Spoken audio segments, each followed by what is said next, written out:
কি মনে হচ্ছে এই নির্বাচন? দেখুন, আমি চাইব সারাদিন শান্তিপূর্ণ নির্বাচন হোক, মানুষ তার মতামতের জায়গা স্বাধীনভাবে দিক, মানুষ যাকে চাইবে, সংখ্যাগরিষ্ঠ মানুষ যাকে চাইবে সে পার্লামেন্টে যাবে, কিন্তু ভোট নিয়ে হানাহানি হবে না আশা করব। নির্বাচন কমিশন সেটা ইনশিওর করবে প্রতিটা মানুষ যাতে সুষ্ঠুভাবে ভোট দিতে পারে।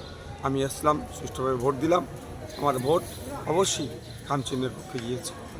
আপনার কি মনে হচ্ছে যে আইএসএফ একটা বলছে জোট না হয়ে একটা দুর্বল জায়গায় পৌঁছে গেছে, আইএসএফের সেই শক্তি নাকি নেই? আপনি কি মনে? সারা রাজ্যে মানুষ বিকল্পের ভাবনাতে এগিয়ে আসছে, আইএসএফের পাশে ছুটে আসছে।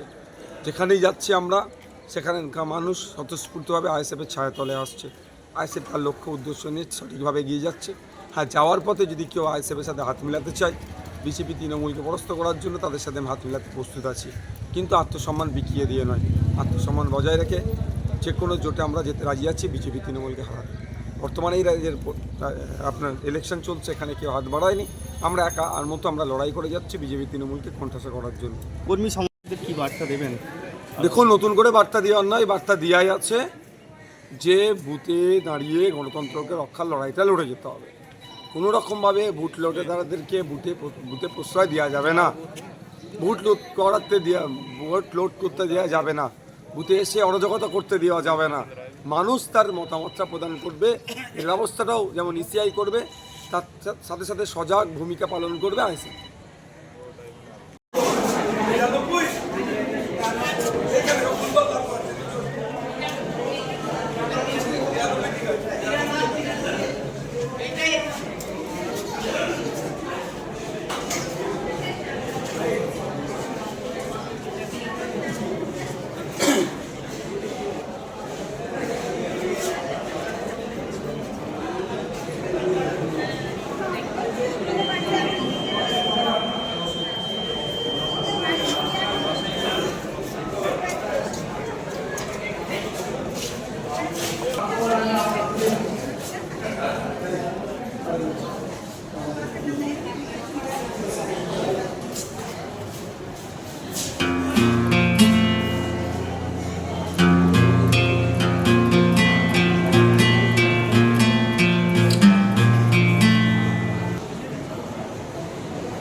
এখানে দাঁড়িয়ে